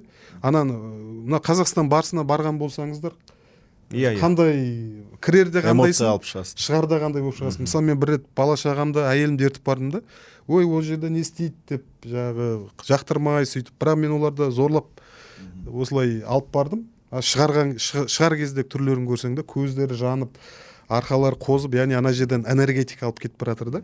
Қазақ күресі ол рух өндіруші болған. Мысалы, ерте заманда, мен енді этнографиялық жазбаларды көрген адам ретінде айтайын, қай елдің палуаны болса, көп болса, және жай палуан емес, жеңімпаз палуаны болса, сол аймақтың рухы жоғары болған. Яғни батыры, палуаны көп ел, батыры, палуаны аз елдің бүйтіп, сәл бір-екі жоғары қарап, мұртын бүйтіп шиырып, үстінен қараңқырап тұратын болғанда, өйткені ол оның рухтық деңгейде анадан өзін бір басып тұрғанда, тап сол сияқты басқа ұлттарда да солай. Одан кейін қазақ күресі ол рөлдік модель. Енді бәріміздің жасап атқанымыз негізі сол нәрсе. Ассоциацияларында жасағысы келіп отқан. Яғни бұл кезінде өте оңды позитив рөлдік модель болды да, қазақ палуандары. Сосын енді, бірақ ол рөлден айырылып қалды. Ол рөлді басқа айтылды алып кетті. Енді біз сол қайтадан жоғалтып алған позициясы рөлдік модель ретінде, яғни тұғырына қайтып қойып жатырмыз. Одан кейін енді бесінші пайдасы, ол әрине тарихи пайдасы, ол спортшы және сарбаз даярлау. Енді оны талай жерін қопарып айттық. Алтыншы, яғни күрес арқылы балуандар қарапайым халыққа көмектесу мүмкіндігіне ие болған. Өйткені күрес бар жерде, өздеріңіз білесіз, қазірде бұрында жүлде болған. Бұрынғы жүлделер өте көп болған. Яғни сол арқылы тұтас бір руды, артынан жарлы жақыбайын асыраған палуандар болған. Яғни осындай бір пайдалы дүниелері бар. Жақсы, рахмет. Жетінші нәрсесі, ол дау жанжал, қақтығыстарды реттеп отырған. Өйткені ертеде шексіп қалған ел, ерексіз туған, немесе бір бәске түскен елдер, бір дауға ұшыраған елдер кейде әрқайсысы өз балуандарын ортаға шығарып, сөз берісіп, қайсы жеңсе, соның айтқанына жығылып, орындап отқан. Яғни бұл қазақ күресінің тарихи рөлі өте зор, және перспективада да сол рөлді атқара алатындай потенциалы бар. Тек соны біз көзін аша білуіміз керек. Бұл кітап жарық көретін болса, міндетті түрде сатып алып оқимыз. Абылайхан мырза, Дамир мырза, біздің студияға келіп өз пікірлеріңізді ортаға салғандарыңызға мың алғыс. Құрметті көрермен, бізге берілген уақыт тәмам. Әдеттегідей сіздерден лайк пен коммент, біздерден подкасттар. Бір ғана шумақ өлеңмен бүгінгі подкаст аяқтағым келіп тұр. Жауырыны жерге тимеген, жауына басын имеген, ұлы даланы билеген, ұлылардың ұрпағы қазақ елі жасай берсін. Аман саулықта жүздесейік.